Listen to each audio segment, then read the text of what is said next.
Good afternoon. I'm Bradley McAllister, founder of Spiracraft, and this is Spiracraft Live on a wonderful Thursday afternoon. It's not so hot in South Georgia today, unlike some of the last weeks that we've been out here. Hey, Rich. Hey, Joe. Good to see you guys this afternoon. I started to say this morning.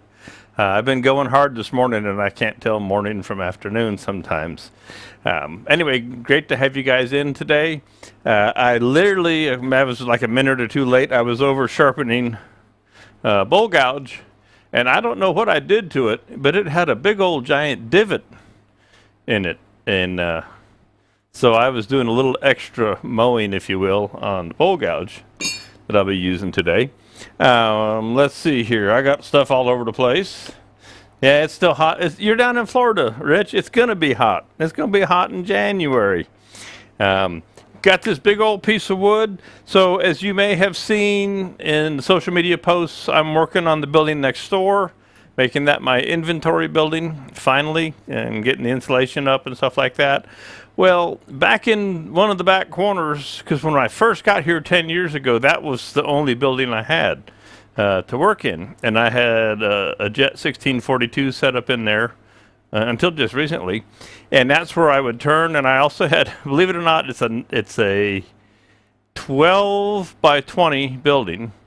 And I had a Delta Unisaw with a 52-inch side table on it. And I had a Jet 1642.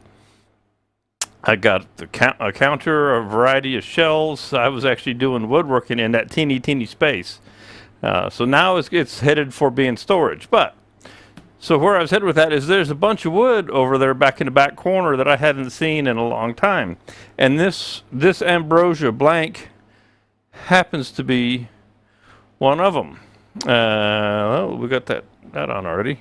So this blank has got to be six years old, give or take, because I haven't had any maple in quite a while. So it does have a little check running through it here. We'll see what happens. You can see this is the outside of the tree. Here's the bark. This one actually was cut by my number one helper. I don't know if he's in here yet. My dad. He's my bandsaw guy, and this one was cut on a bandsaw up in the shop in Jasper, Georgia. Yeah, so that's a cut. It's not round. I can see that it's not round, so we're going to make it round to get rolling. But what I thought I would do today with this is a little bit of all the features of bowl coring or bowl turning, excuse me, because it's a 16. I said it was 16. I could be lying, but I think it's about that. Okay, so it's 14. So perfect. We'll use the Woodcut Tools Bowlsaver, the smaller of the two bowl coring systems, and we'll cut a couple of cores out of this. Then we'll take one of those cores. Hey, there you are, Dad. So this is the blank that you cut up, Pop. You are my bandsaw man. We'll cut a couple of cores out of this, and then we'll go ahead and mount one of those cores and finish turning it. This piece is dry. For all intent and purpose, as old as it is, it should be thoroughly dry all the way through. So we'll get it round, get it cleaned up, get a tenon on it, bring up the bowl coring system, which is sitting right here. It's super quick to set up. We'll cut out a couple of cores, and then we'll go and take the coring machine away, and we'll go back to working with the bowl gouge and finishing out. Now, I thought about this after I made the posts on social media this morning. I called this a sunrise maple bowl, and I figured everybody's going to think that I'm going to paint it or dye it orange today for sunrise or something like that. I don't see that happening because I would have to sand it first, and you know I don't sand in here to speak of. But I was taking the picture at sunrise, and that's where that came from, to calling it a sunrise bowl. Nonetheless, it should be a really nice bowl or bowls that'll come out of this. One thing that I was going to show you that I haven't shown you in a long time, this one, having been cut on a bandsaw, it was cut with the Carter Products circle jig for cutting blanks out. And one of the things that also happens is you end up with a little hole right there in the middle. And so I decided today I would mount this on a faceplate. And Carter Products has the Center Master, which Spiracraft carries, And this thing is great. Now, I lost the little pin. There's a little metal pin, but I've got a screwdriver. And the way this works, especially when you've got a hole centered up that you cut the blank on, so we go ahead and thread this into our faceplate. And then as long as it reaches or almost reaches, I may need a longer, that's what I was afraid of. I was looking and looking and looking. We'll find something here. There we go. Paintbrush will do the trick. So that lines you up to where the center is, where it was originally cut on the bandsaw as centered, all right? So as long as I don't move that, we'll go ahead and pop some screws in this, and that'll get us underway. All right? Now I'll pop you back up here so that you don't see the back end of that driver. Hopefully this battery will hold up. Grab a couple of these number 10 screws. Okay, I'm going back overhead after all. These number 10 screws, and these are Spax screws is the brand. They have actually a square drive. They look Phillips, if you can see, but they're actually square. And I have a square driver in here.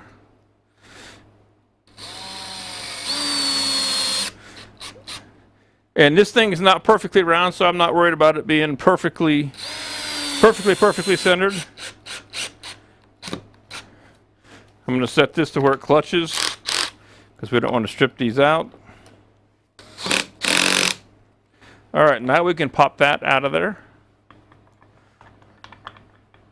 What happens when we put the number 5 overlay on there? It doesn't quite get in the way, so that's not too bad. You can see what's going on. Although I'm not sure we really need that overlay there at the moment, so let's take it back off. And we'll put on some more screws here.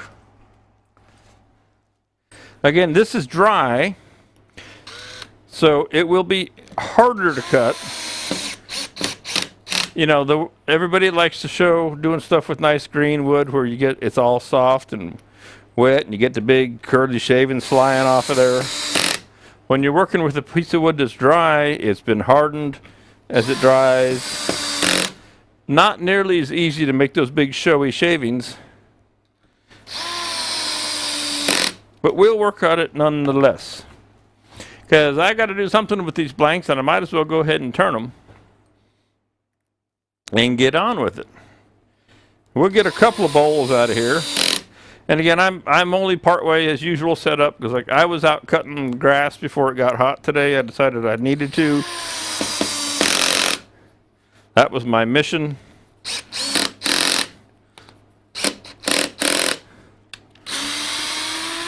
Give that one another shot. There we go. I wanted to get the grass cut, and so I was able to get that busted out pretty well before it was time to get online here. I'm going to move this over here for a second. Bring my banjo back around.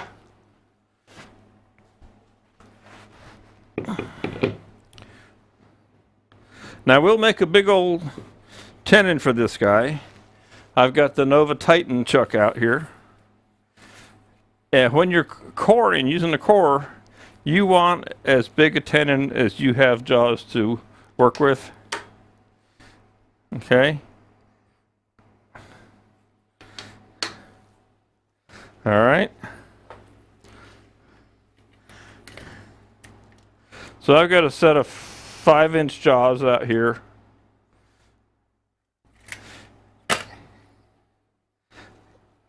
And that should do the trick. Now, get myself organized here.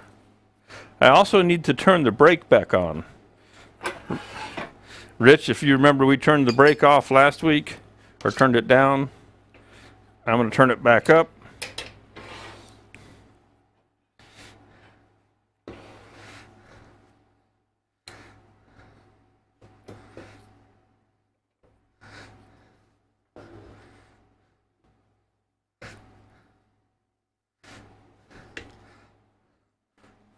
All right, quick menu work here.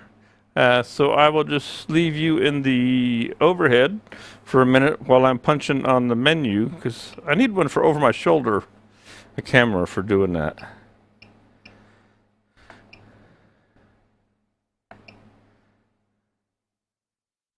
Large, unbalanced.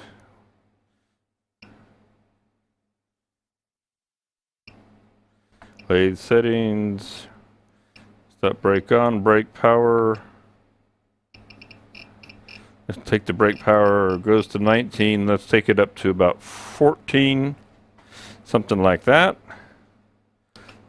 And we'll give this a test.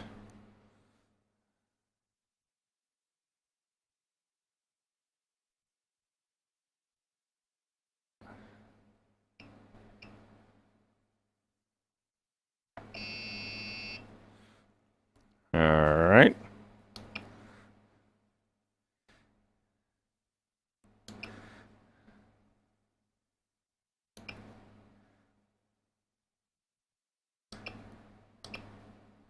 All right, let's see what we get here.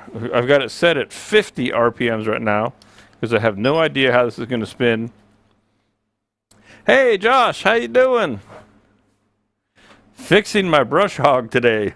That sounds like a good one. I was out doing some grass work myself. Oh, I'm in reverse still. Let's go forward. There we go.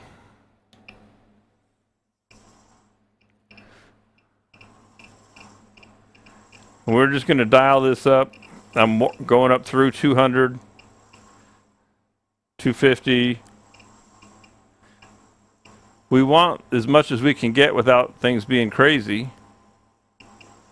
Let's see if we can get past that, or we may have to stay down low until we get her squared away.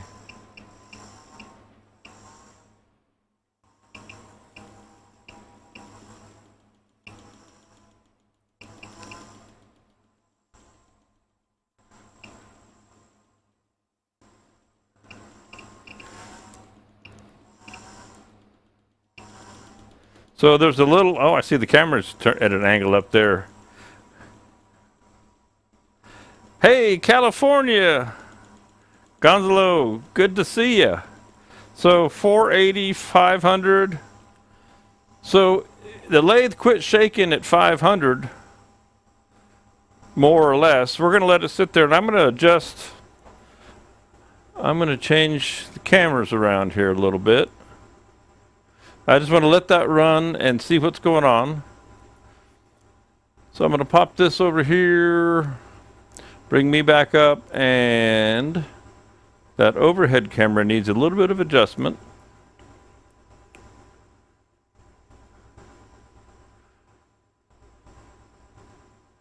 Let's see. One way's too much, one way's not enough. Do do do do. Cough 4K cough. Yeah, you think I'm going to turn this at 4K? Yeah, I'll come down to your place, Rich, and we'll turn one of these at 4,000. What do you think?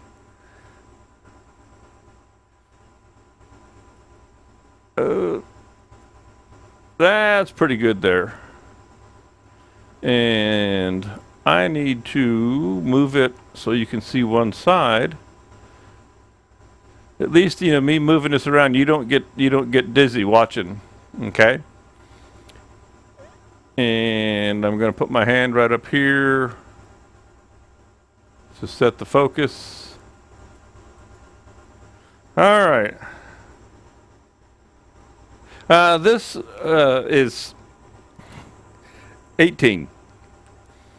The Nebula is an 18-inch swing. Let's see. Let me save this. Now she's starting to shake a little bit more, but not too bad. So, relatively speaking, it's not too bad off. We've got some corners out here. Not too far out around here. We're turning 500. Let's see what happens when we hit the brakes.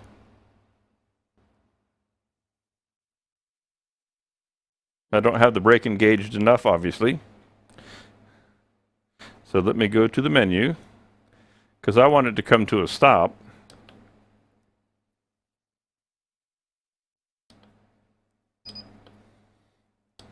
real quick.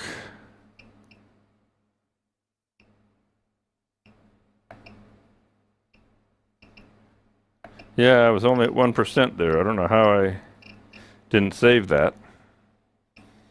Let's go to 15%. There we go. All right.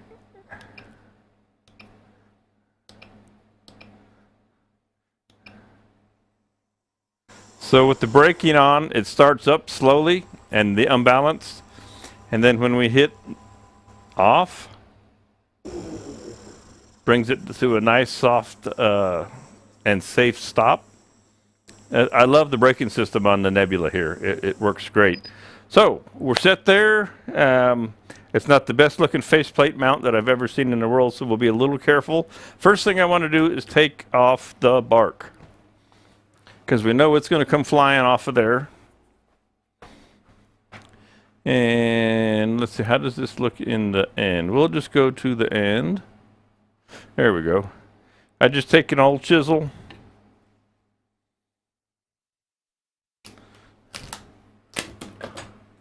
Pop off the bark.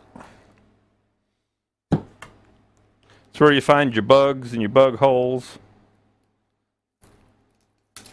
All those good things. When you're lucky, it pops off pretty easy. Lock down the spindle real quick. It was round when you cut it. Yes, it was, Dad. But that was years ago now. It's had a chance to move.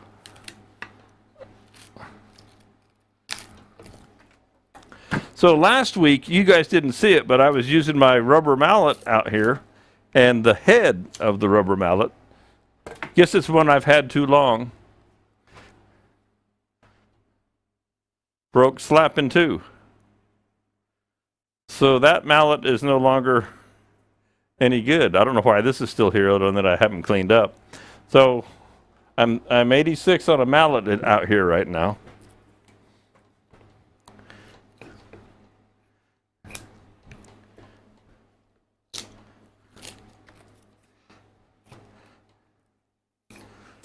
And I was just going to turn this, as a bowl and take out all the stuff. And I went, well, wait a minute, Bradley, you got the coring devices now. When I turned bowls all the time for a living, I didn't have a coring system. I'm happy that I do now. So I said, well, let's go ahead and do this as a core. And then a bowl, multiple bowls. So I'm putting on a bigger tool rest.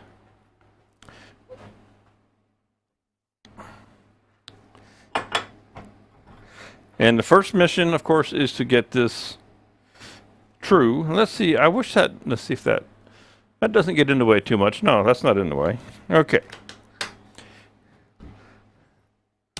So it hits the banjo.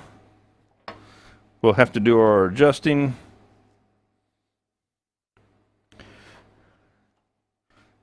Okay.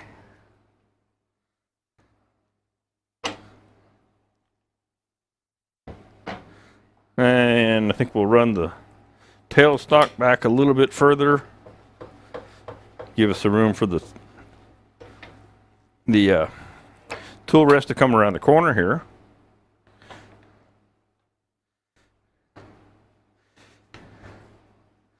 Get everything adjusted. I started to take all this fun part away from you guys, but I didn't. So here we are. All right.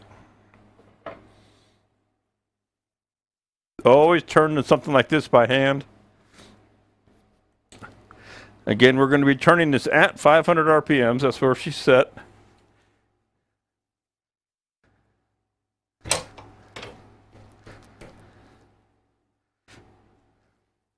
And I have no idea what condition this wood's actually in, because it's been drying for a long time. And these splits may make us have just a smaller bowl. And when it's all said and done, oh, I still have to put the tool in the handle. Getting ahead of myself here today.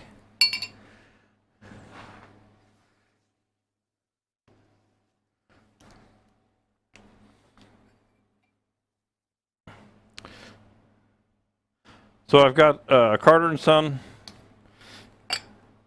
5/8 bowl gouge. I took the tool steel out of the handle for easier sharpening over on the grinder. Just didn't have to walk around the handle so much.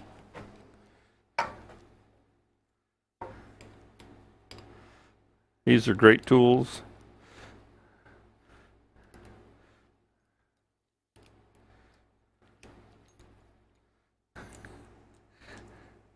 So yeah, guys, when I was doing the woodworking shows all the time, I get my wood up at a log yard up in North Georgia and cut it all at my dad's shop. And he's my bandsaw guy. I would be cutting blanks with the chainsaw and bringing them into him, and he would put them up on the bandsaw. We've got a Snodgrass method bandsaw. Alex came over years ago and tuned up our bandsaw and put a set of Carter Products guides on it and all that. And it really works well. It's got a 6-inch extension, and Dad put a 3-horsepower motor on it, and it does a great job. And he's an awesome bandsaw guy, my dad, for doing the blanks. All right, so face mask, go back to the overhead.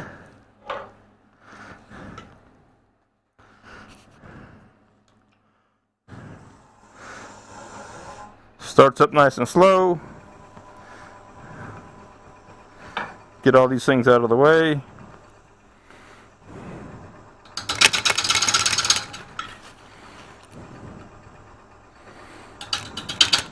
Hang on, I want to move that banjo. I want to move that banjo handle. It's going to hit me right in the stomach like that. Get yourself where you're comfortable. Get all adjusted and comfortable before you get rolling. There we go.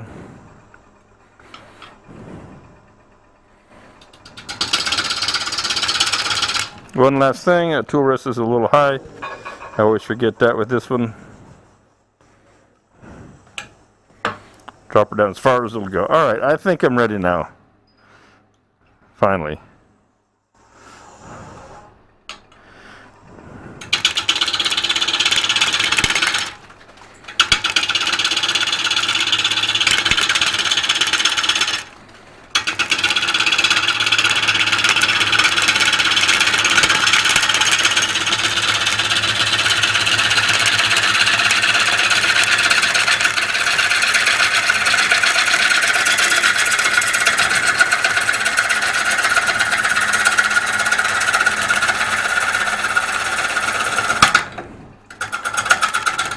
Okay, well, it's round now.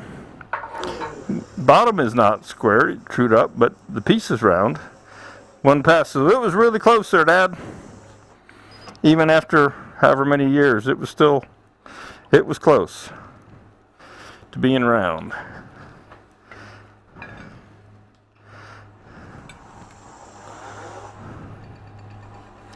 And we will get this guy trued up. And probably now the best one, I'm going to flip-flop you guys. Something like that.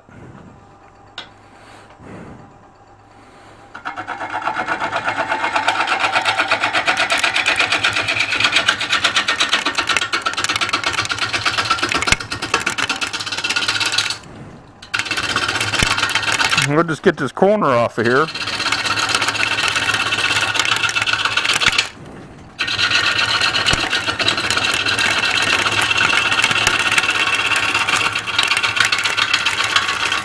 Again, if this was all nice and green, it would be cut super easy.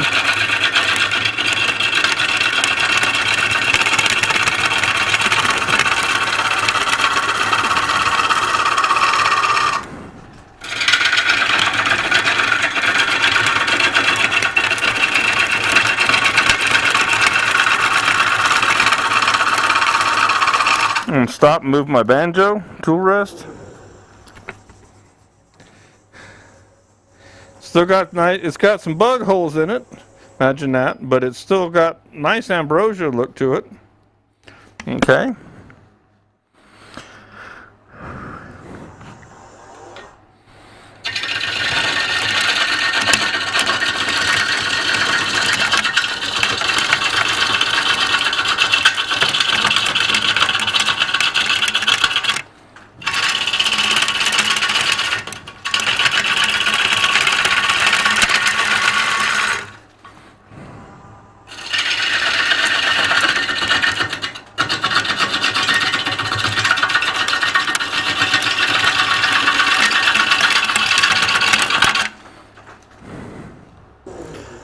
stop and adjust and take a look. So wormholes down in through there. When you're down here in the south, if it lays around long at all, you get wormholes.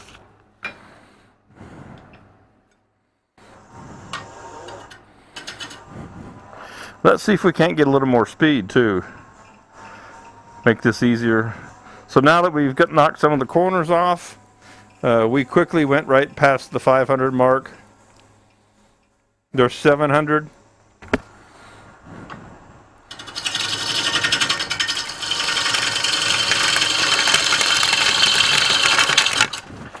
This is where it's still not, still got the flat spot right in here.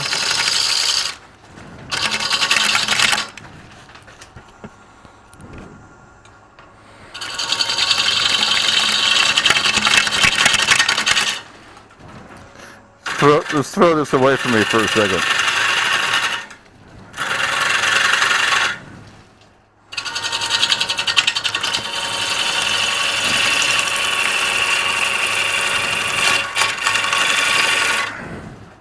Okay. Come on around the corner here. We got bug holes. So this is going to be a buggy bowl. A buggy sunrise bowl, right? It's all good though. I mean, I love the holes myself.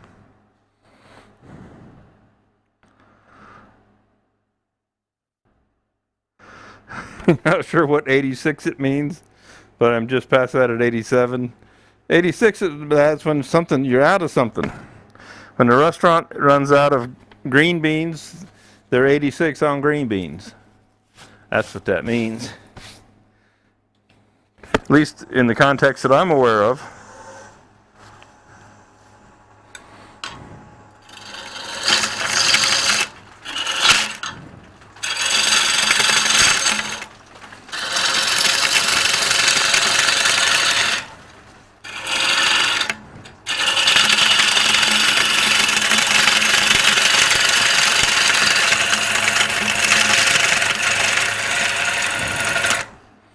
All right. Now, again, I'm not worried too terribly much about making this thing perfect on the outside because we're going to core it and then return it. So we'll just get it halfway decent. Just some shape.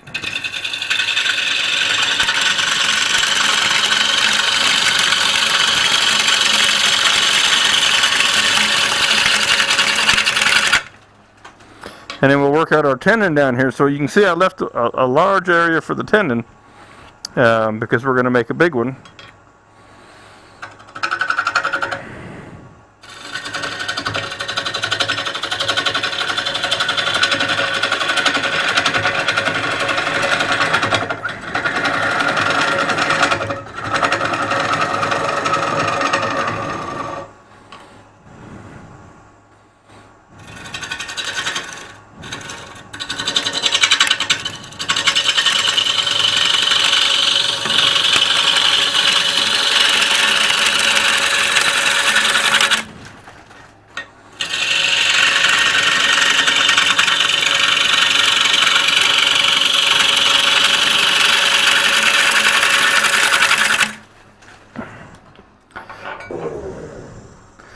That cleaned up a little bit more, but those bug holes run deep, so that's just going to be part of life with this piece.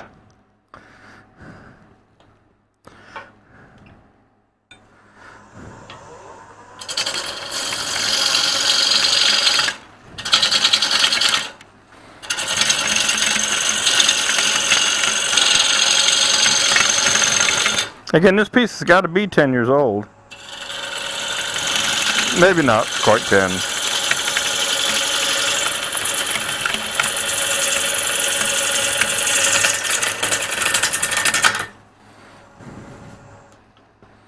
But it's been around. It's been around for sure. Let's see if we can reach around, speaking of around. It's got pretty color going on in there.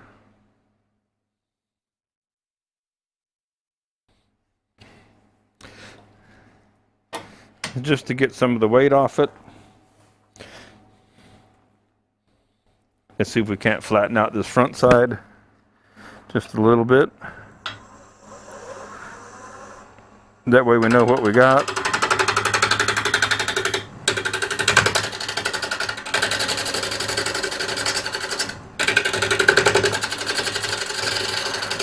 All I'm worried about is that front edge.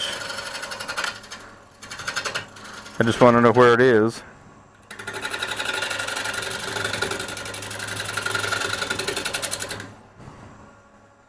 There, that looks pretty true. For the most part. Just a little bit off right there.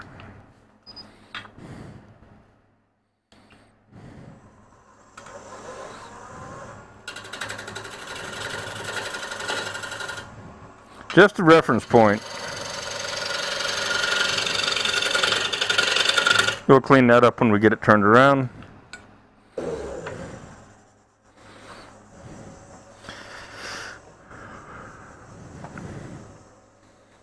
Okay, just for fun, we'll make one more pass up through here. Just for fun. Never pass up the opportunity to practice a little bit. So I'll slow my cut way down.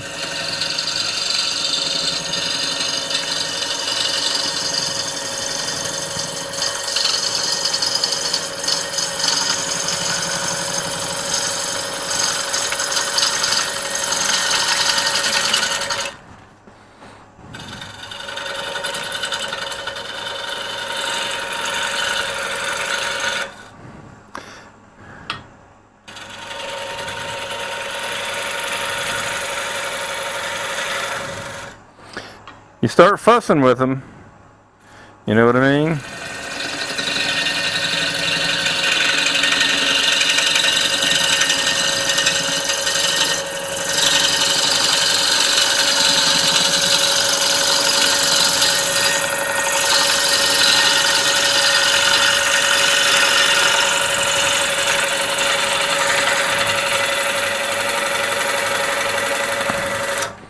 All right. Take the mask off and get a little breath of fresh air.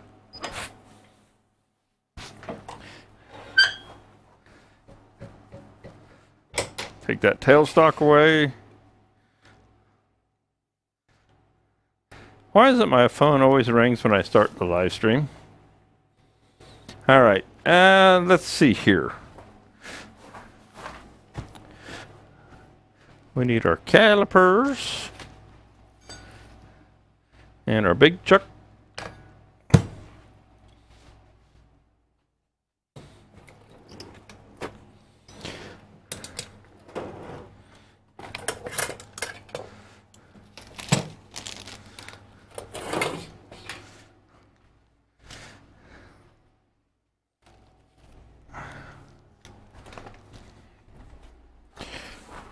All right. Oh, I got chips all over the keyboard. Let me clear that off real quick, if you folks don't mind.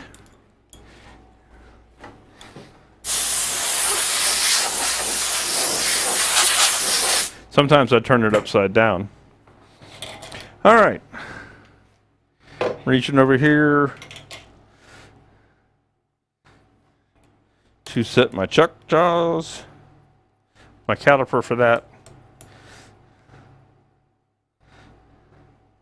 And I'm going to pull those in just a little bit.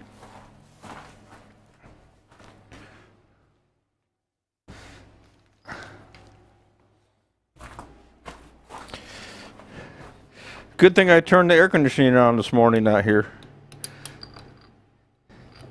Now that this place is, the studio has been insulated, it works really well. Although there are days when it could just be me working away that it still gets kind of warm. I've got my fan over there going. So you can see I've just set these calipers to the inside of the Nova Titan. All right. Come around here, make ourselves a tenon.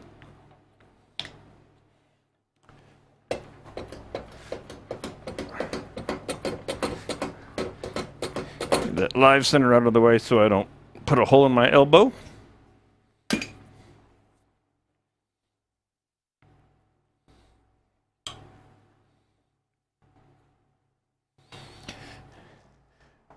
And I can make the tenon with anything. I do. It's easiest. I've gotten to where I just like making them with a square or carbide cutter, just because it makes it quick and easy. And a detail tool of that. You can do it all with, like I used to do it all with a 1/4-inch bowl gouge. But I do like to use a variety of tools out here, just because we got them.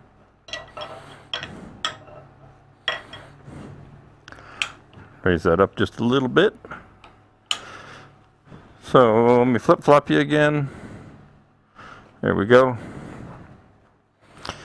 I think she's still solid.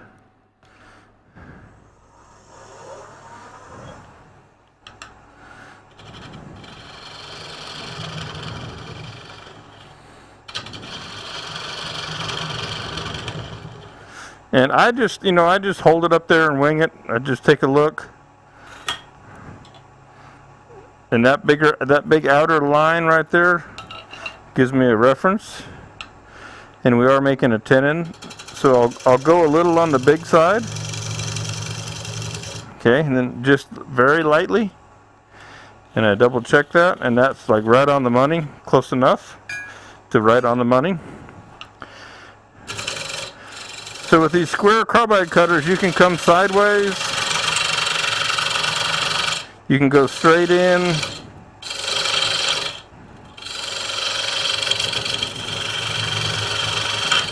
you know, again, if you wanted to use your bowl gouge, you could. I mean, I could take the full-size bowl gouge that I was working with here, come right in, come right across, and never change tools. Okay, so there's a lot of ways you can get your tenon made.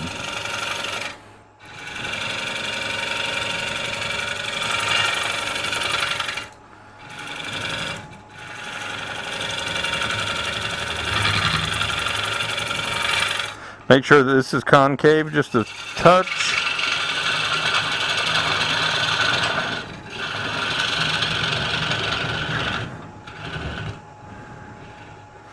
Okay. I'm going to put that up out of the way for a minute. Put my dovetail on. Again, it's just it's easy with the little detail tools. Again, you could do it with mark the center.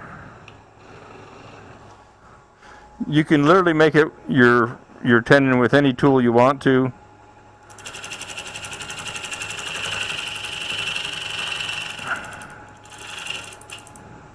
And I just want to make sure that's flat enough right there and not sticking up. There we go. Alright, and I'm going to, because I don't use this particular chuck a lot, I'm going to double check. Oop, dropped my face mask. I'm going to double check that fit before I take it off of here so I don't have to come back in case I got it wrong.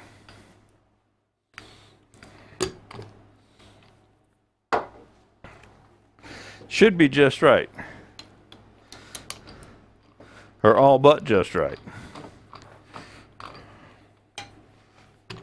All right.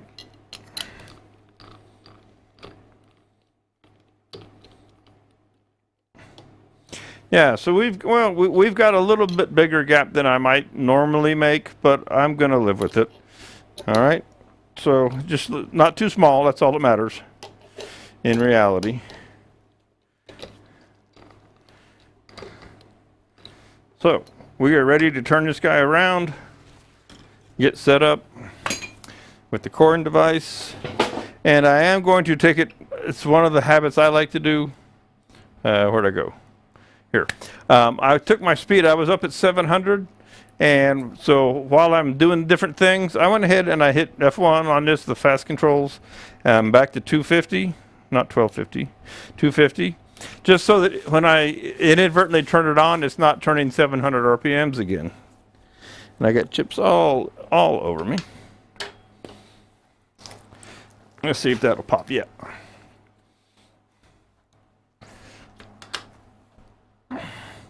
So it's got some spalting in it, it's got wormholes, it's got ambrosia, it's got light checks and splits. It's a typical piece of wood for me to work with. A little bit of this, a little bit of that, a little bit of everything going on. And that's not in the way, so that's fine.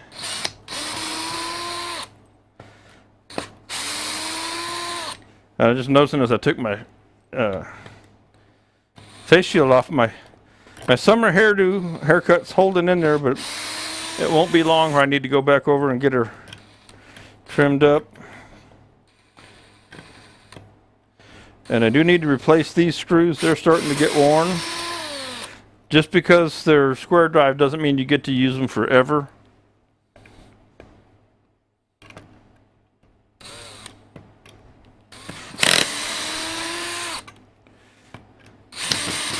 So that wasn't too bad, considering that my main man had cut it round years ago. We lined it back up with the same hole on the faceplate. And that's an easy wood aluminum faceplate that, of course, you can get from Spirecraft.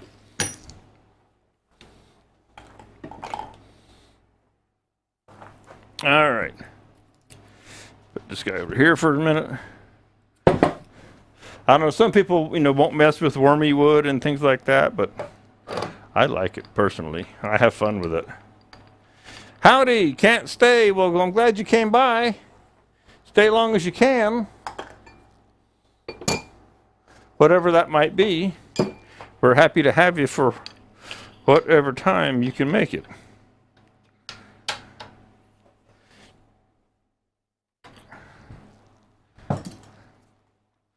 Alrighty.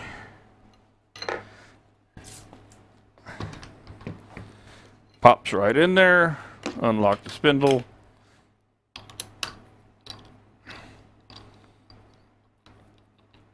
Turn in the wrong way.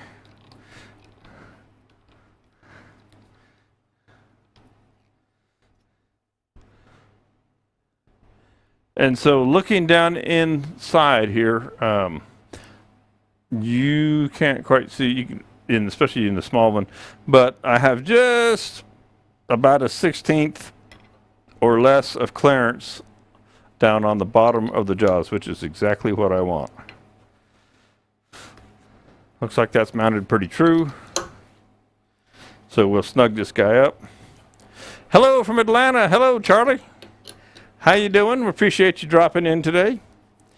We just got this guy kind of cleaned up, and we're turning it around to cut a couple of cores out of it and then go back to the bowl gouge after that. So we're having a good time today.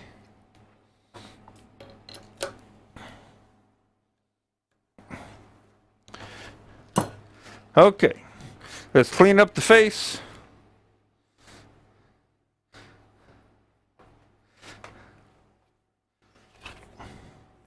And then we'll get on with setting up the coring system. So we're at 250. I'm betting that that will spin nicely. No big deal there at 250. 750. All right, let's leave it right there at 750. Okay, good deal.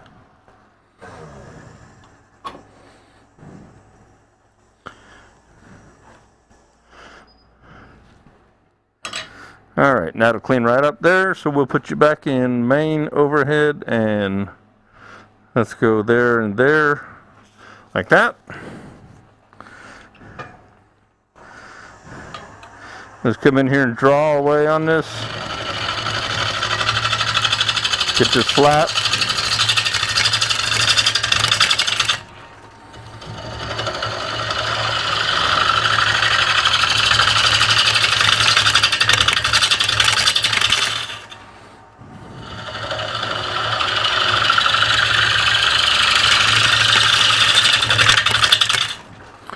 So I had thought about, my first thought laying in bed this morning for today was to, little limb knot there, was to make some ultra thin bowls, but with the splits in this, I decided better of that.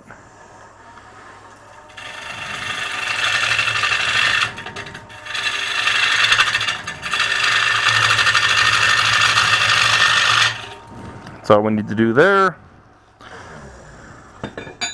Okay, so we've got our screw holes there, and we do want to kind of mark those. We'll just make a ring. Oops, I lost them. See, that's why I wanted to mark them and get back where they are.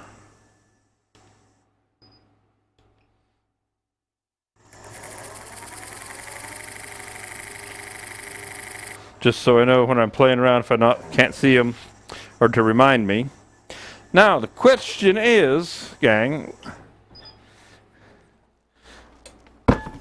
hopefully we don't have to move maybe anything but the tailstock. Oh, and I stole a part off of this, didn't I? So that means, gang, that I need to run into the, you can't quite see it, the tailstock bracket right here. Someone had bent theirs up, and I ordered them up from New Zealand, and I took this one off, and I'm not sure, I think just to have it as a reference to show a fella online. So I don't have it, so I need to run and grab one, which means I have to run into the office where they're laying.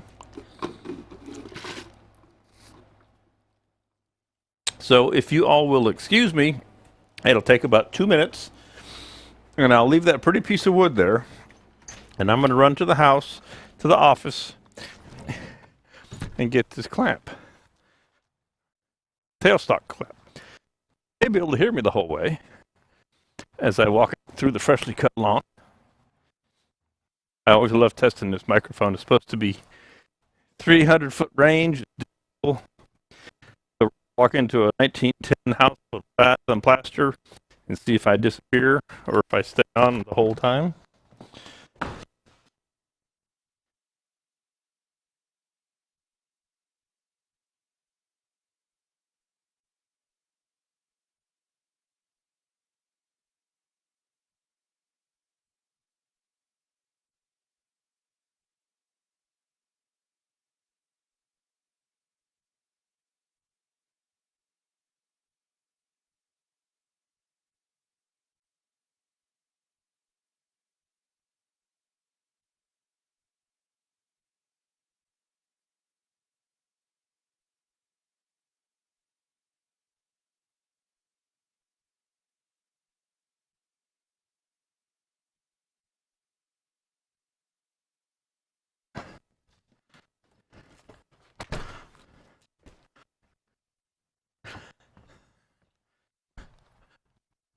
Gone. I'm going to stop for a minute and fill up my water.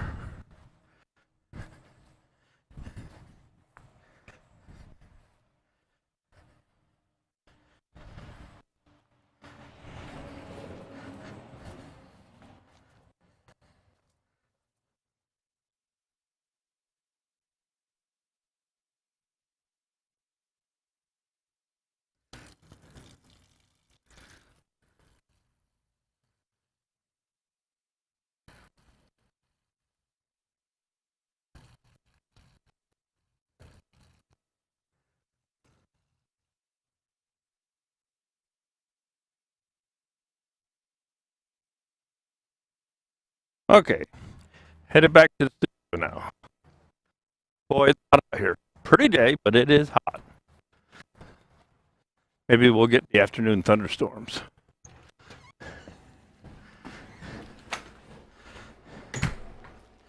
Alrighty. We are back. We have the part in question.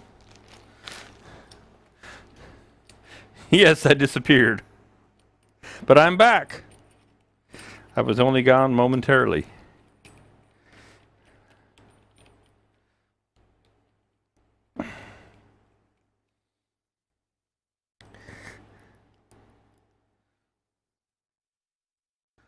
Get this guy mounted up on here.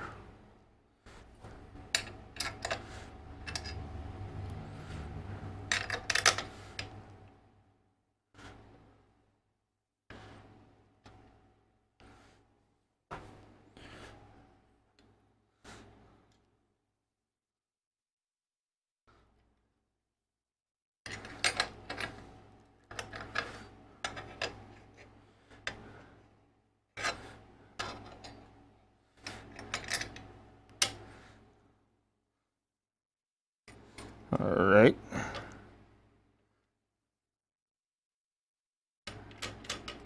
So it looks like I'm going to be okay. All right. So it's great. The best thing about this is that it just pops right into the banjo. And I'm going to reach over here. We're going to take the big blade off for now. We're going to cut a small bowl first. We're going to work our way from the inside out. And that's the wrong wrench.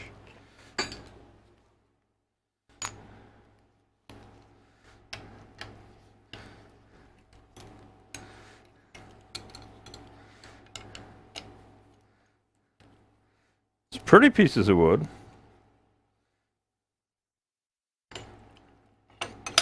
So we just pop that one blade out.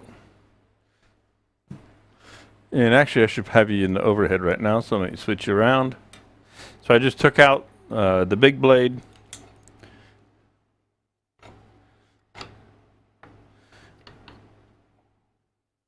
We'll go ahead and lock down the small blade.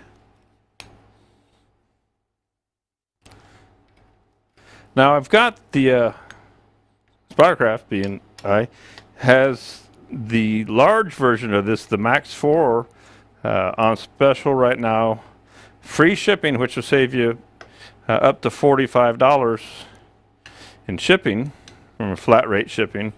And it is coming with a free diamond card to keep your cutter sharp. And if somebody is interested in, this is the Bowlsaver, the smaller of the two blade, the Max 4, which is on the special, it's the 3 blade. But if you're interested in one of these, shoot me a note and I'll make sure that you get free shipping and a diamond card for this smaller 2 blade Bowlsaver, the standard one. Okay. So we're going to move this up towards the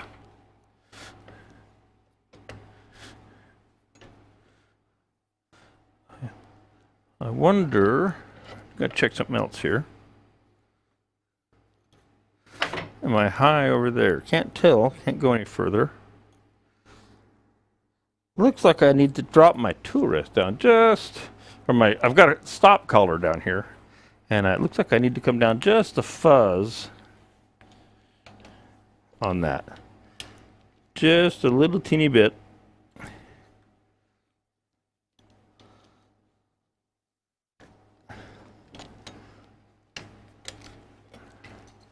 So that my tailstock piece will go into the tailstock better. There we go.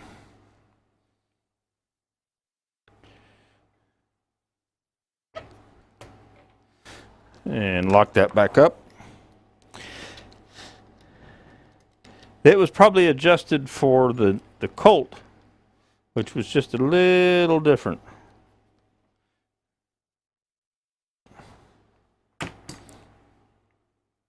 Okay, so I want to take out the smallest core I can, and on this lathe, with this banjo, that's as small as I'm going to be able to get. And I've got you in the overhead. Let me pop you there so you can see what's going on. So I was hoping to go right to the screw holes, but my banjo only lets it slide so far.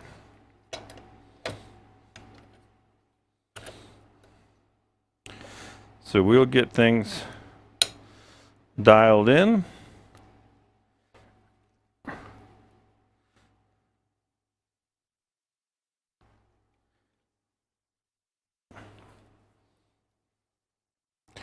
All right. Now also, we can take the lightsaber device, which I can pop in here, turn on. You can always not see them. The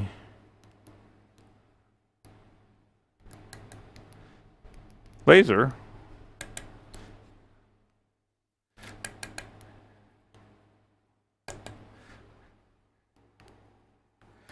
Which was working up until a second ago.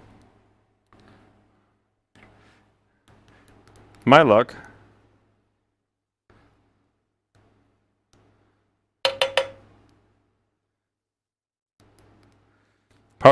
the battery just died. But anyway, with the laser, it will swing right over and show you how deep your bowl is going to cut. Okay? Just drops right in and out of there. No big deal. All right, let's go ahead and take this first one out of here. I do believe everything is set. Everything's locked down. This is basically just kind of getting this little waste out of the middle. All right.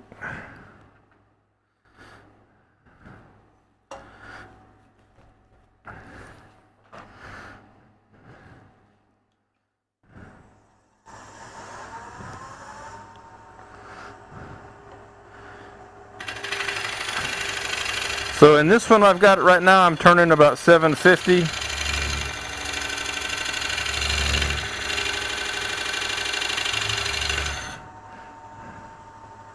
Let me slow that down.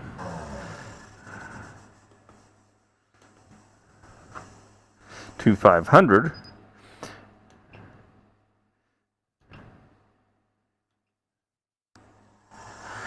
And I haven't sharpened this cutter recently.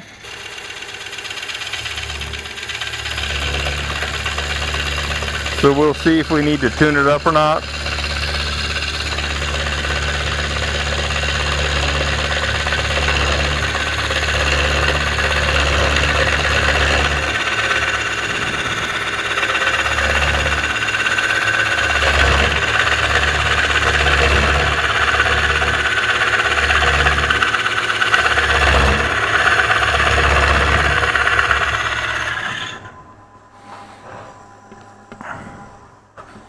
Get my air back up here so I can keep it clean, where you can see.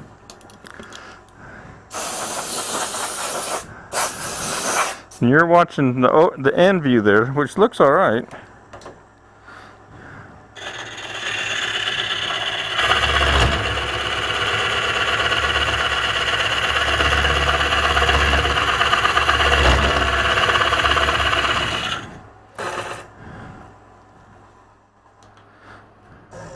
So I talked about diamond card,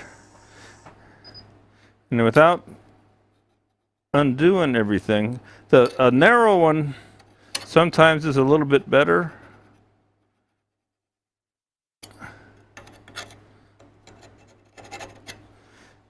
And I don't really want to move everything around here.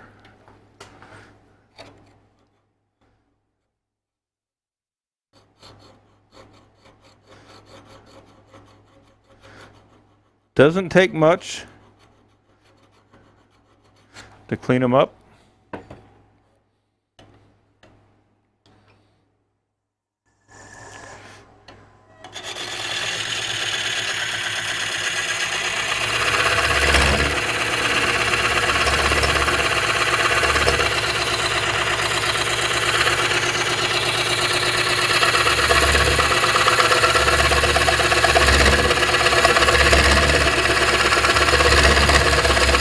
Again, this wood's really dry and hard now.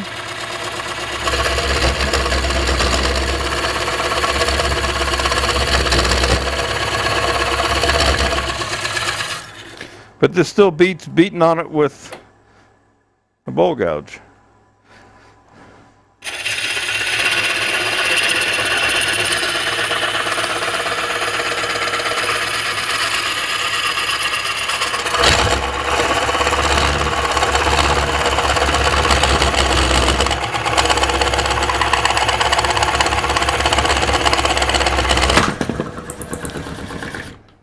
And even sometimes when you have a 5-inch tenon, if you get a little too aggressive, as I did there, you will snap off the tenon, which is a bother and a pain and all that stuff, but it does happen, as you can see. The wormholes being in there didn't help the event any. All right, kind of a pain in the neck. Because now we have to start all over, which was not what we had planned.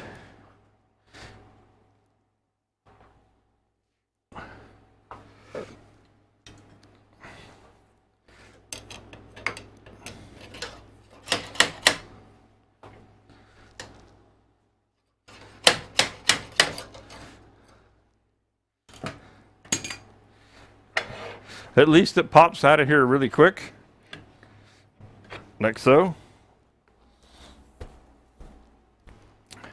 And again, this tenon, you can see there's wormholes here. There's a split right there. So it was not the world's greatest tenon to begin with, if you know what I mean.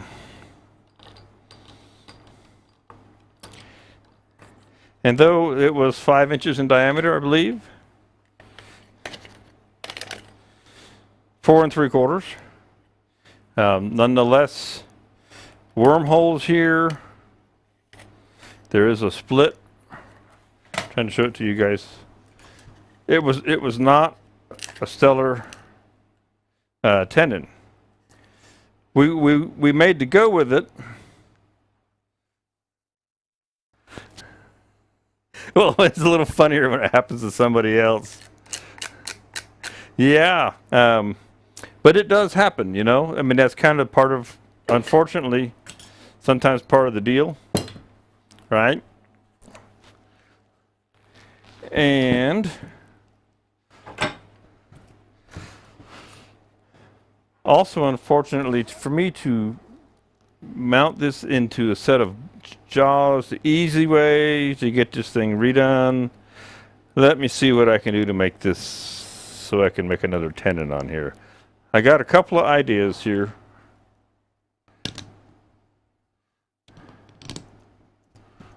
You'd be amazed what you can, if you're careful, what you can safely get away with.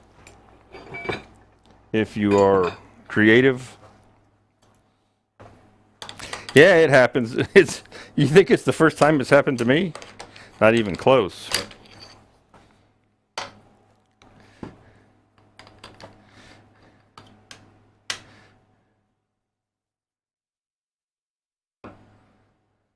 Is the cutter flat across the front? Well, it is flat left to right, Josh. So what you're asking is it flat across this front face? The answer is yes, it is. There has been it's ground concave on the top here. Okay, but they are flat. There has been some talk about putting a 45 on these because it is a pretty big cut. Now I know that some of the other systems out there use a little teeny carbide cutter, and it works they work pretty well.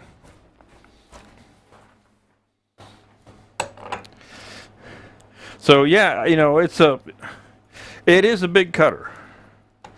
There's no way around that. And sometimes like others question, does it need to be that big? It's not my place to question it from a design standpoint. That's up to the manufacturer to figure it out. So what I'm doing here, so you can see, I've got an easy chuck in here, and I'm going to expand those jaws out and basically just put this thing between centers. All right? Because I've got a cone shape here, and I want those jaws to just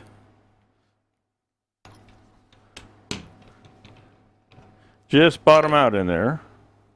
All right. Now the trick will be, see, that's pretty good. If I open the jaws up, they're going to try and crawl.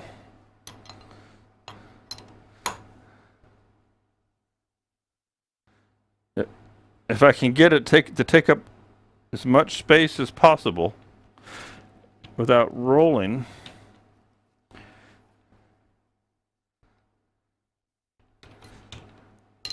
All right. And what I'm going to go to now, I had a 60-degree live center in there before. I'm going to go to a spring-loaded live center, rotating center, and that will allow me a little bit of leeway to adjust.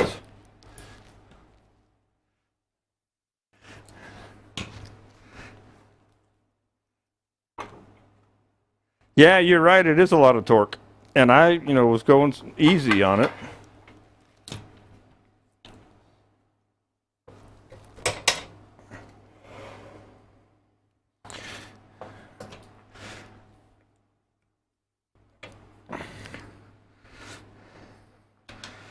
So if we can get this guy centered up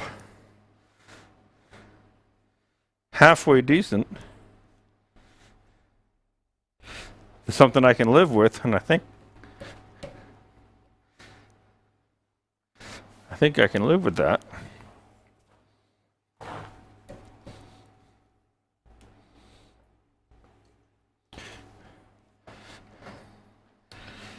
So we'll pop back down here to 250.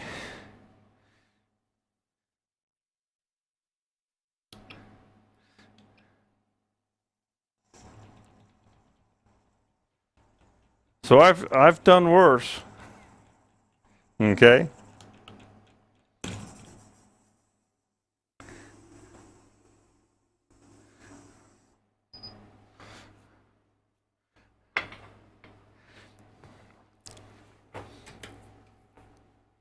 We'll make it a new kind of round, if you know what I mean.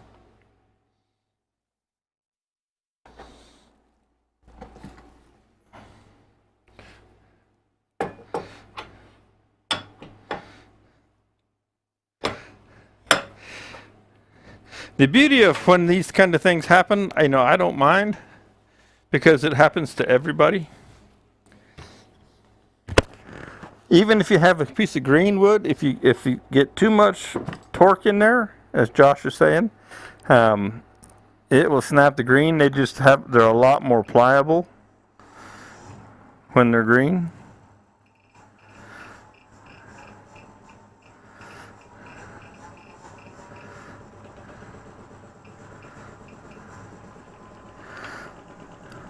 So we'll make it round again.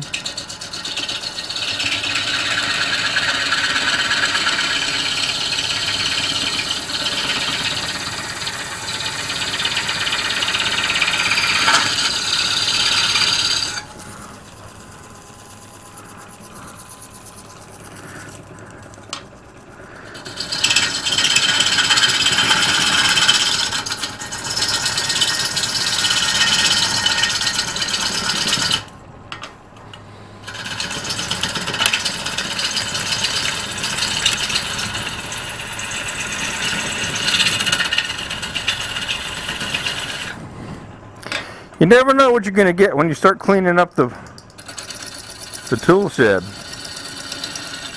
for wood,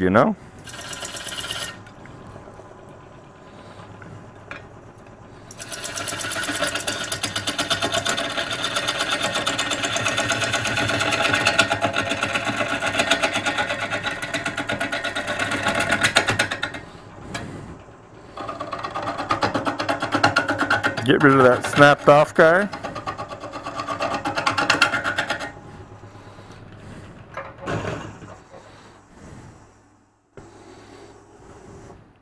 So we've got a whole bunch of wormhole stuff here. Okay.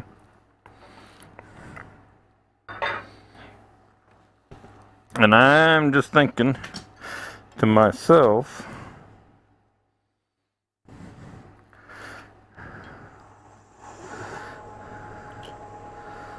so that's where it is.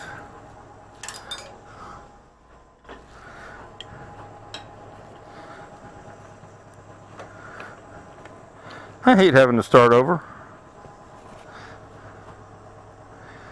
Yeah, it is Michael's fault. He's out today. He's out hiding somewhere.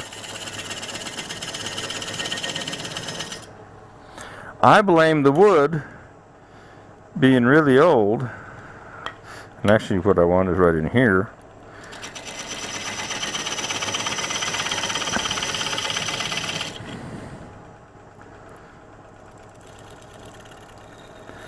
So I'm kind of in between the two.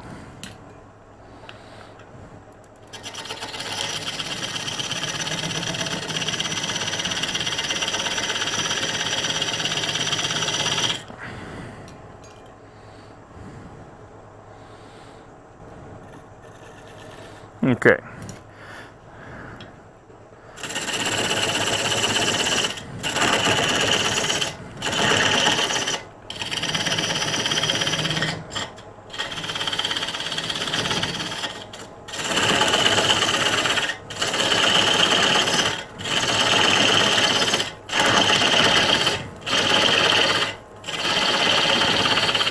Let's grab a small bowl gouge to kind of get in here and work.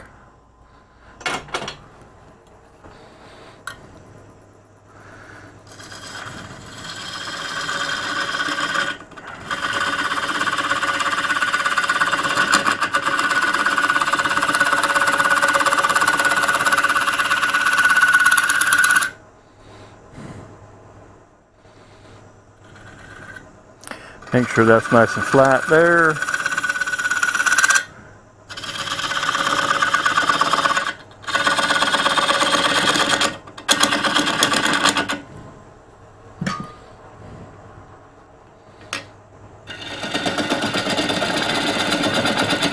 Get rid of the wormholes.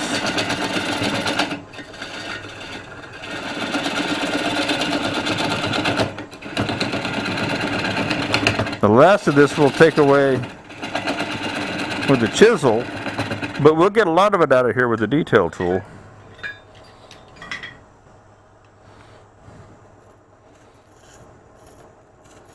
Okay.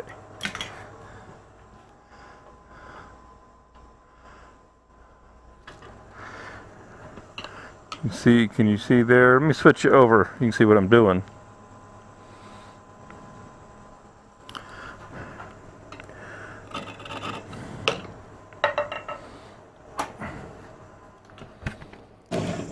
Raise up my face shield for a little fresh air. I'm going to take away a bunch of this wood with the detail tool, so there's not very much to cut with the chisel.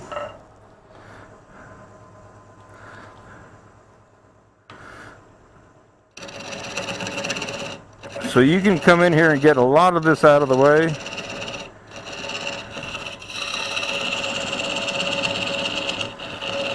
Just like you were getting rid of a tenon, you take it and cut it down to a cone there. And I'm down to maybe as big as a Sharpie underneath there right now.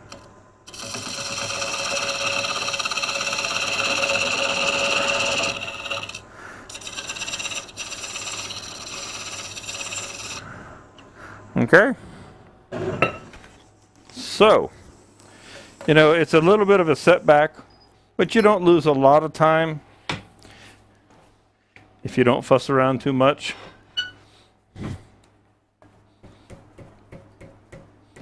Now, if I'd had a set of bolt jumbo jaws with the extenders on, I could have just thrown them on the Easy Chuck and thrown it in there, but I just didn't happen to have those handy.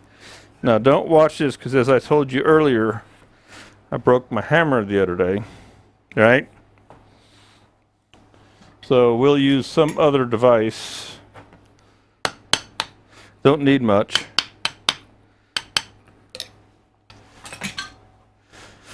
And I don't know if you can see, we've got bug holes here even, okay? So we'll see if we can keep this next one together. You know, these things happen, kind of slow down the live part, but that's, again, that's why it's live, right? When it's live, it's real. It's like Memorex, you know? If you're old enough to remember the Memorex tape ads, you see what really goes on. No editing.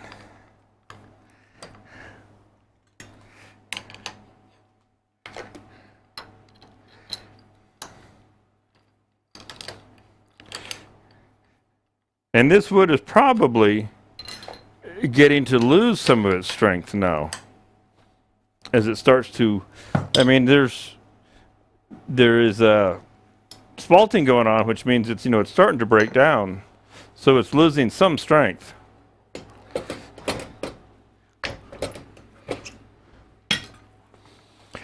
But not the end of the world, just the end of a tendon.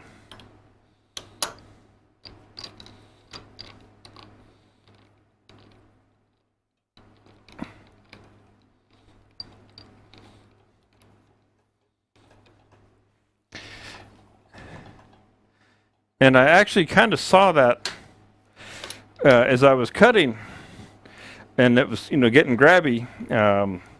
I could see the piece kind of move as if it was getting out of line. Now, this wood is really compressing a lot.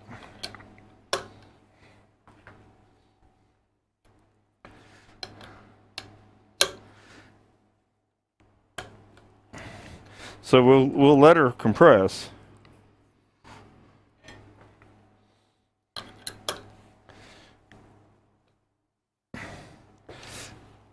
All right, we'll try the core one more time, see what happens. If not, then we'll just take a bowl gouge and just hollow this guy out and make us a bowl the old school way. But in the meantime, let's change this back around. Good thing I got tables all over the place. Is that going to fit? Yes, it fits.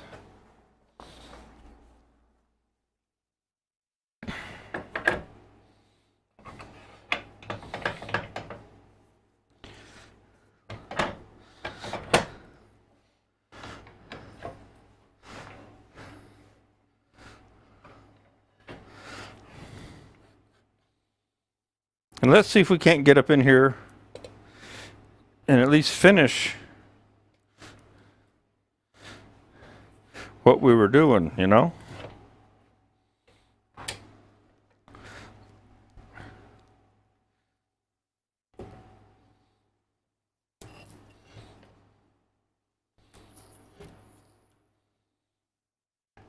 That's just a little bit of hitting right there.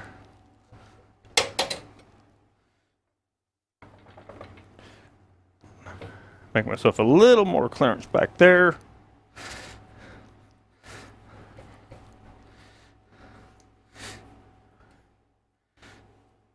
That right back into place. All right, now we're going to cut. I'm going to slide that over. I want to cut that same basic profile.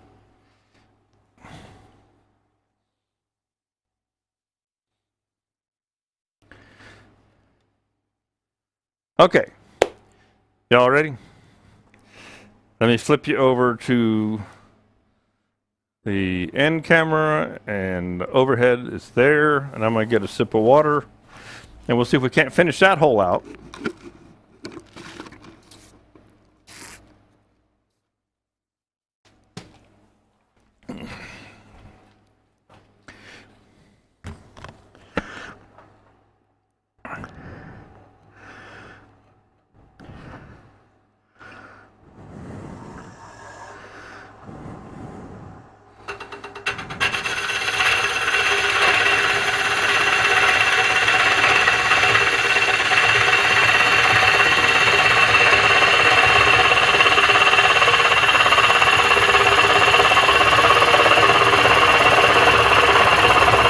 Where you tend to break the tendons the most often is right here, because what happens is as you start around the corner, you start to cut into the end grain.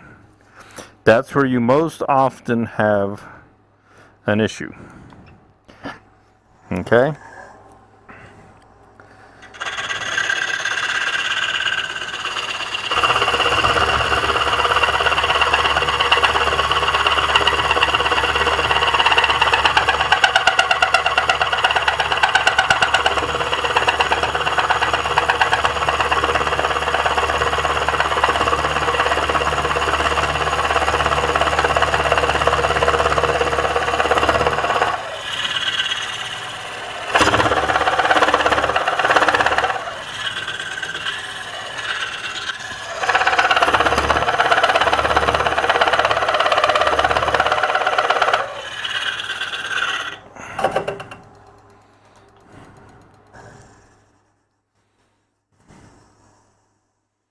And I am going to strife across the front of that cutter one more time.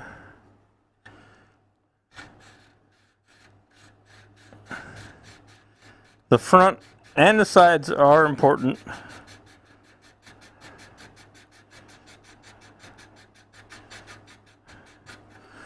And if you've got really hard wood, you can go hit the top and put a negative rake to it, but it also know that it is spin round, hollow ground on the top there.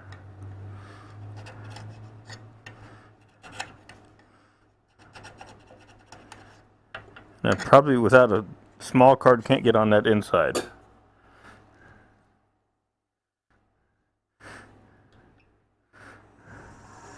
Again, this is maple, 6, 8, 10 years old dry. We're turning at 500, and I might slow it down.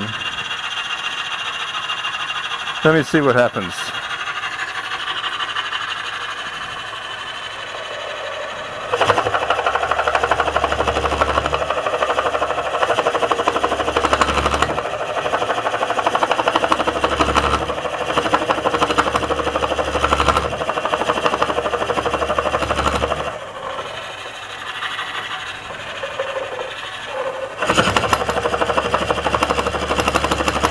I basically just want to, I could turn that out with the bowl gouge. I'm just kind of curious.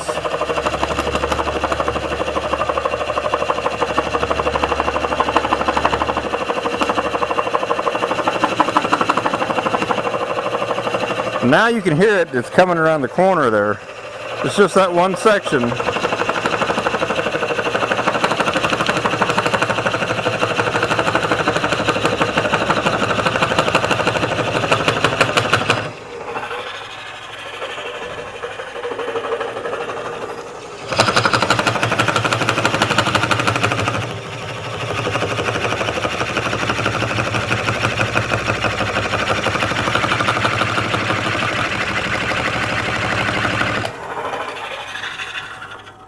It's dry and hot because I can smell smoke, if you know what I mean.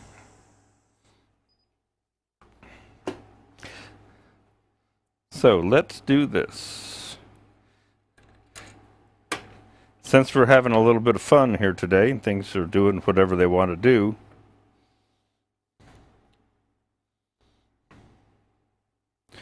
we're going to move this in deeper and out. We moved it out about a ½ inch.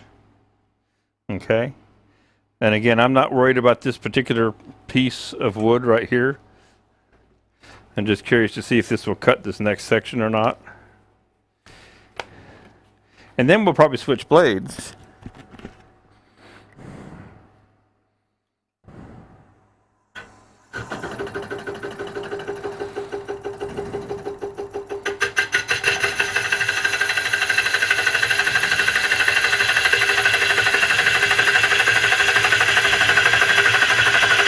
So it's real happy out here.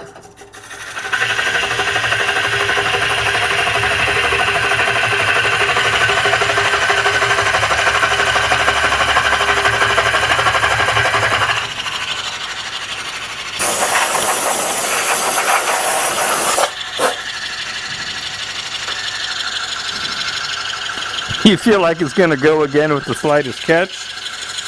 Are you holding on to the handle?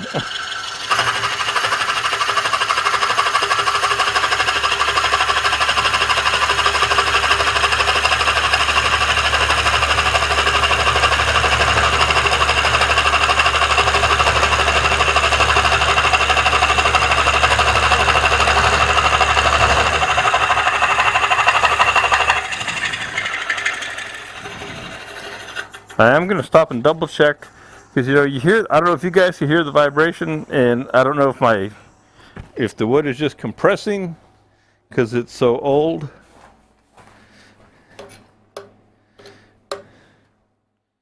She's pretty snug. It's just the vibration going on in there.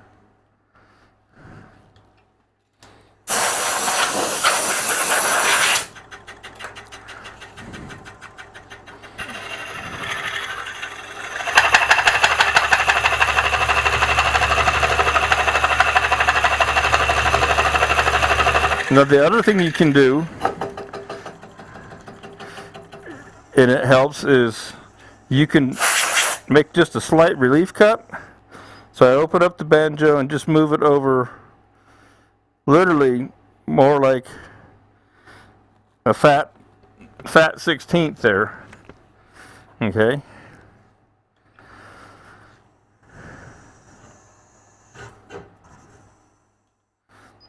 Nope. Too much resistance on it.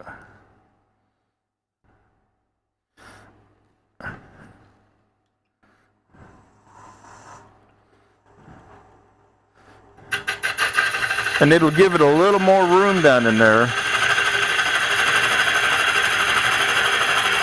Oh good, Joe, I'm glad your orders came today.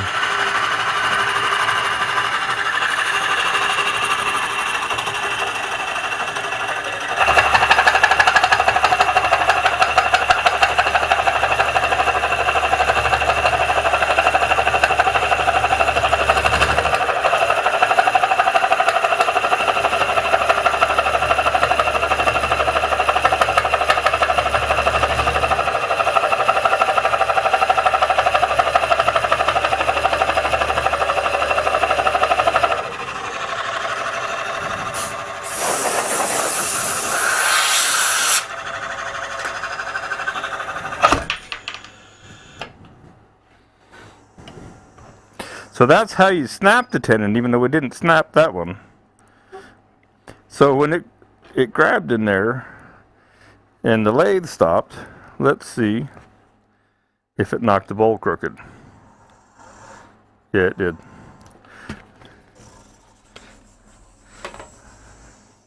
So we'll reposition here. It's a real fine line in there.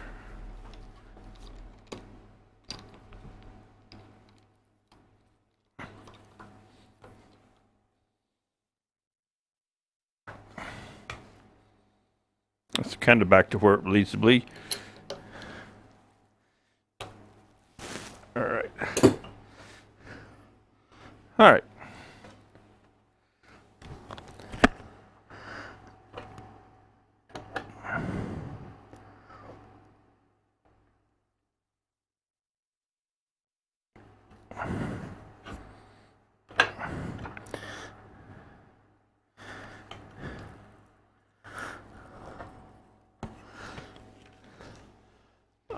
Let's see here.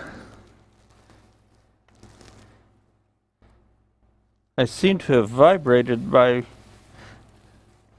little nut there off the end of things. The one that I just went to the house and got. Well, that stinks.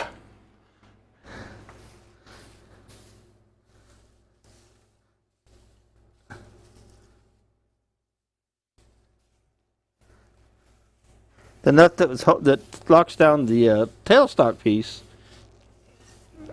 from the vibration, even though I know I made it tight, ran away, fell off down here in this mountain of chips somewhere. There it is.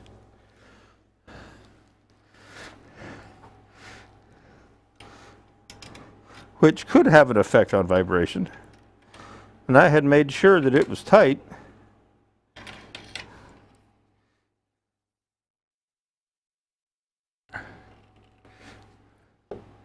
But you get that sometimes. All right. Shall we continue on with our journey? Best laid plans, right?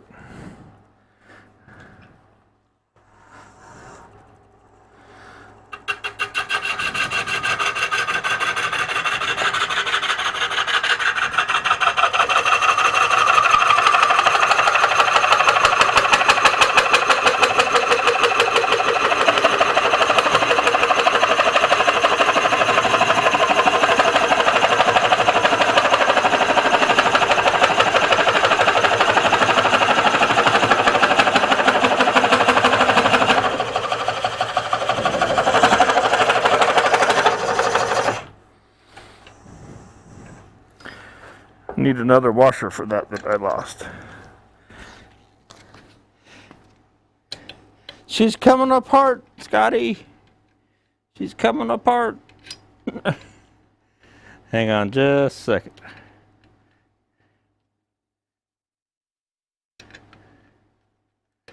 We will get this worked out. Or it'll be 3 o'clock, one of the two.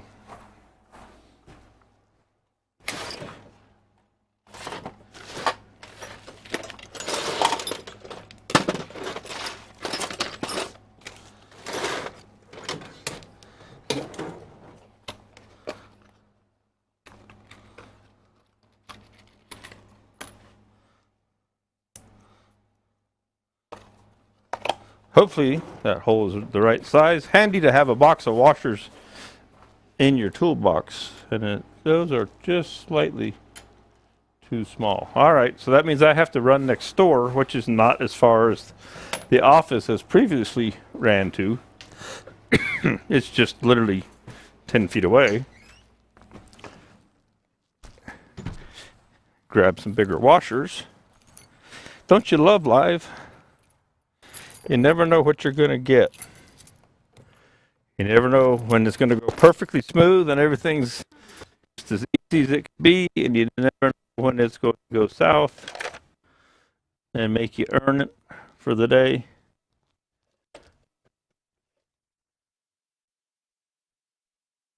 And there's a couple more. All right, good deal. Over there in the inventory room that's not yet ready to be an inventory room. Still got tools and supplies in it. Just happen to have, excuse me, extra washers over there.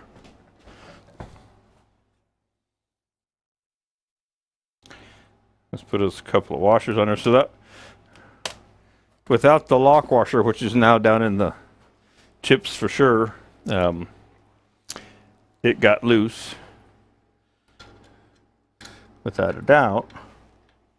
And we're going to put 3 washers on here. Now my inclination is to tell you that the cutter, I need to actually back this thing all the way completely apart and give the cutter a good sharpening, because I'm burning, you can smell burning wood in there, which is obviously an indication that something is not cutting as it should, right?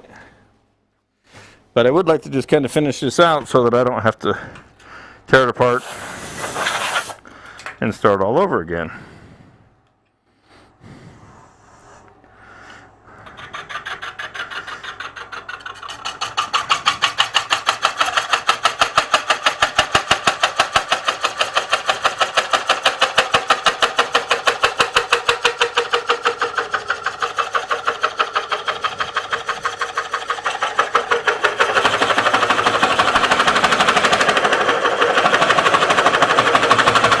And I don't know what's down in there, but it sure sounds wicked, doesn't it? It's just a piece of maple.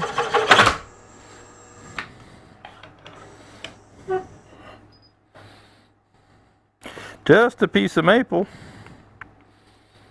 But we keep grabbing it just a little too hard.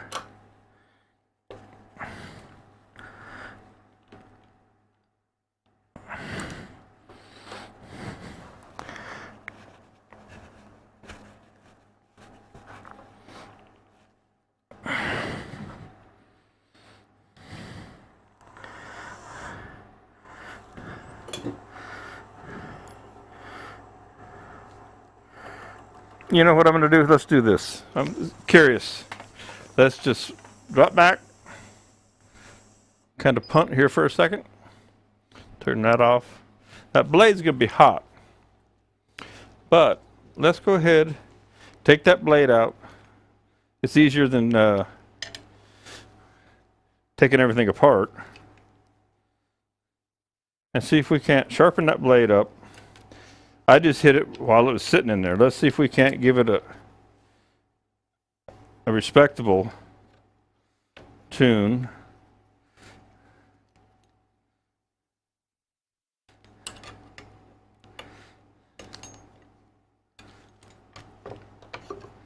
Okay. All right.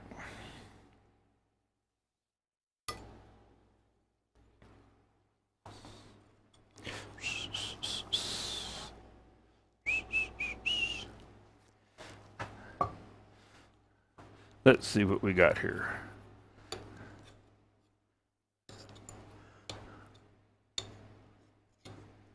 It is a good angle on here.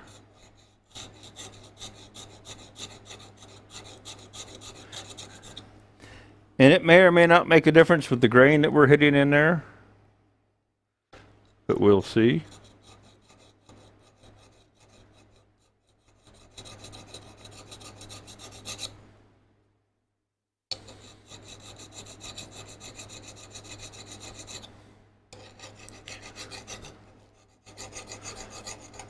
Sometimes, according to Woodcut, if the wood is really hard, you may stop and sharpen a couple of times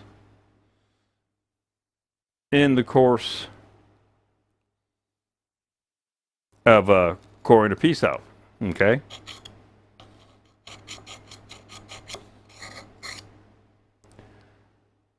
I'm looking for the edge that they've actually got on here, where the edge is.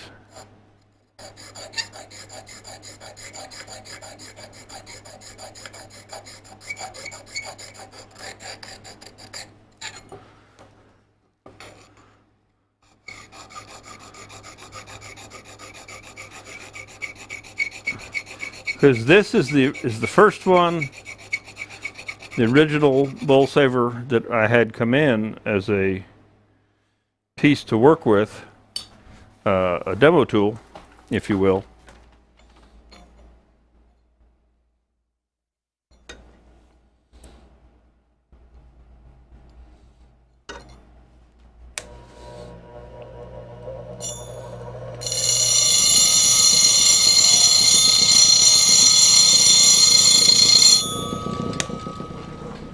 And so I recut that top over on the CBN wheel. Now this may make all the difference in the world or no difference in the world.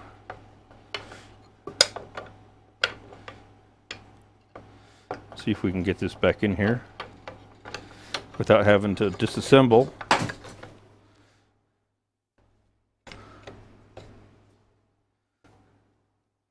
See if it makes a difference. What time is it? 2:43. So we're not getting nearly as much done as I had hoped to today. That's for sure. But hey, you work through whatever. Yeah, you sharpen multiple times. And I've probably sharpened this one, Josh, before, but not in a while. And obviously, it cuts the face grain up front just fine. But it does not like the end grain coming by in there. And theoretically, this is a forestry. I bought this, came off the log yard, should be. So there shouldn't be any strangeness in there. But it's definitely fighting us today. Good thing we've got the air conditioning on. All right. Everything's tight again. We'll give her another go. All right. Do. And quick drink. The way it's going, I'll be lucky I'll get this first core out of here. It'll be 3 o'clock. All right. Let's see if that makes a difference.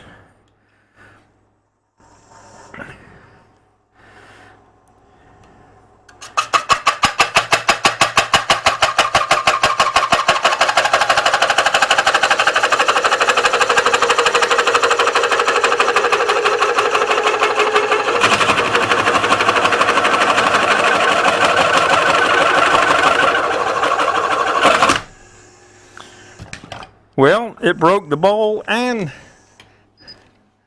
the tenon. So I'm going to start leaning toward this piece of wood is not very structurally sound because we broke it all. All right. So we broke that.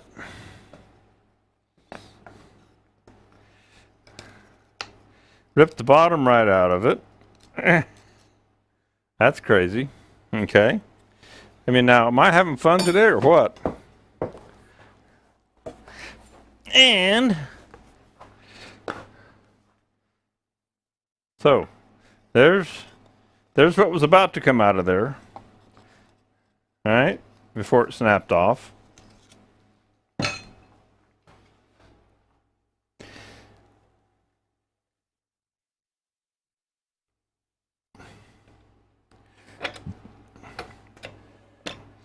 That is just the craziest thing I've ever seen.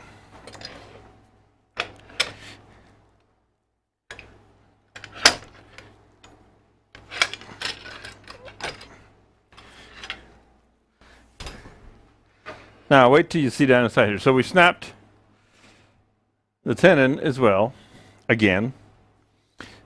Sorry, Blake. I'm not. It's just the way it is. So this piece of wood is not very strong anymore. Because, I mean, yeah, it grabbed, but that 4 3/4 inch tenon should hold. Now look at what I got going on inside here, though. It's like art. I'm making art as I break stuff. All right. Craziness, as I say. So I may have to go old school on this old wood and just turn it with a bowl gouge. Because I obviously haven't saved any time today now, have I? Matter of fact, I've lost time. So this guy, this is funny in down in here. Oh, and so, you know, it ripped the bottom right out of that section. Still plenty solid. There's about 1.5 inches of wood in there. But you can see the wood is not very strong.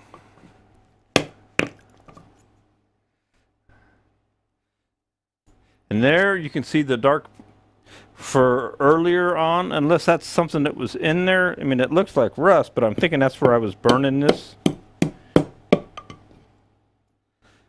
So the cutter cut better, but it still wanted to grab along the way. Now, it's still a pretty piece of wood. It's just not cooperative to being on a coring system. And so, you know, what you're going to do, right? So, obviously, I've broken the tenon twice. I've broken the inside out of this. The wood is not that strong, is what it's telling me, because it's old and it's starting to lose some of its integrity. So I will make another tenon on it. Not today, you won't have to worry about it. Make a big chip bowl, dip in the middle. Yeah. I'll turn it around again, throw another tenon on it. And I probably will experiment with the next blade, but I'm not going to drag you guys through it today. You've suffered enough of craziness of breaking stuff. And I'm just trying to look and see here. You know, the cross section, it was getting thinner down there at the bottom because I was playing with it and moving it around. And I moved it to the inside, not the outside. But nonetheless, just not very strong. Yeah, is the first thing that I come up with. Still a pretty piece of wood and all that good stuff. So if you happen to have a bowl coring system and you break a tenon or 3, you're not alone. Okay? It happens, you know, and I say when you turn that corner into the end grain, that's where it's the hardest. I had a customer bought the Max 4, the bigger one, and then said his first thing he did was he found the hardest piece of wood block that he could find, which in his case he said was apple, and proceeded to try and core apple with it first right out of the gate without, you know, having used it all before. And he said he kept breaking tenons, everything, you know, every time he turned around, and he had a super hard time. And I thought, well, maybe you might want to start out with something just a little easier to work with. But that's, you know, that's up to what they want to do. So I'm looking at here, and just looking at the chat column there. Um, it was cutting. It was actually cutting. I'm down here in the south, looking at, for the most part, on the outside of the cuts here, it's cutting pretty clean. But it is enough binding. This piece of wood may be moving enough when I'm releasing the tensions in it, the stresses in there, that if it moves enough, and I'm watching it kind of move out around, but I'm also, with it grabbing, it's kind of knocking it loose in the tendon. And of course the tendon is gone now, but it was a nice 4 3/4 inch full depth dovetailed tendon.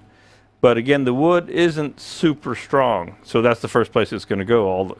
All the torque goes right to the tendon, and pops it off there, or at least it knocks it loose in the jaws.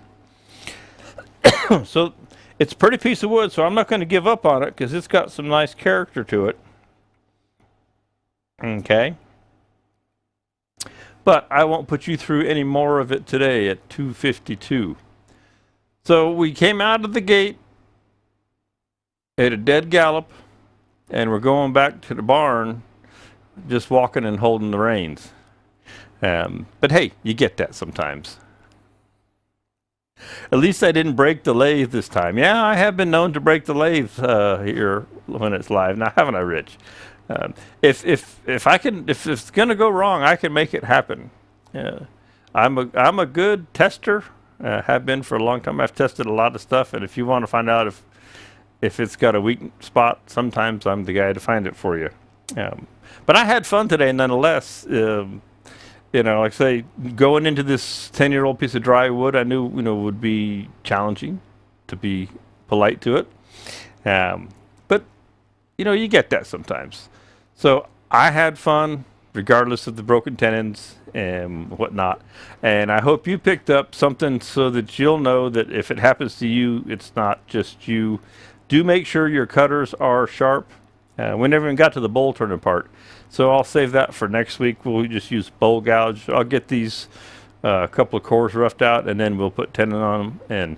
And even then, so to go back to what Josh said, that he was afraid it was going to snap any time. When I turn these, once I get them cored, and in here, and I wanted to turn really thin walls, and so I'm kind of leery or curious to see if I break them because of the structure of this piece of wood. We'll find out next week, because that's what we'll be doing. We will indeed I'll be turning on this with conventional tools that'll be done with the coring system, and we'll go after it. And I really want to make some thin wall bowls. Haven't done any of that in a long time. Again, I don't know if this wood being dry and its condition is going to stay together or not. So, next week may be a break festival too, but that's just what you get. Again, it's nice, soft green wet wood is a whole different deal. When it's dry, you get a little bit more, especially when it's got some cracks in it. Although there's no cracks on the inside of this, they're on the outside. So I guess I'll go ahead and leave it at that, because it's all but 3 o'clock. I'm looking for one of them 2:54. I appreciate everybody coming by today, hanging in there with me as we just stumbled along with our coring system. But I had a great time, and I really do appreciate everybody coming. Come see me next week. I will be here with this same piece of wood. That's my plan. So I already know what I'm doing. Hey, I am 7 days ahead, which is unheard of, because I know that I'm going to be turning on this piece of wood next week. All right? So everybody take care. Have a great weekend. Keep up with Spirecraft on the social media posts. Like I say, the Max 4 is on sale, sort of, with free shipping and stuff like that, and a free sharpener card. So I will see you next week, and let's play ourselves out of here with programs.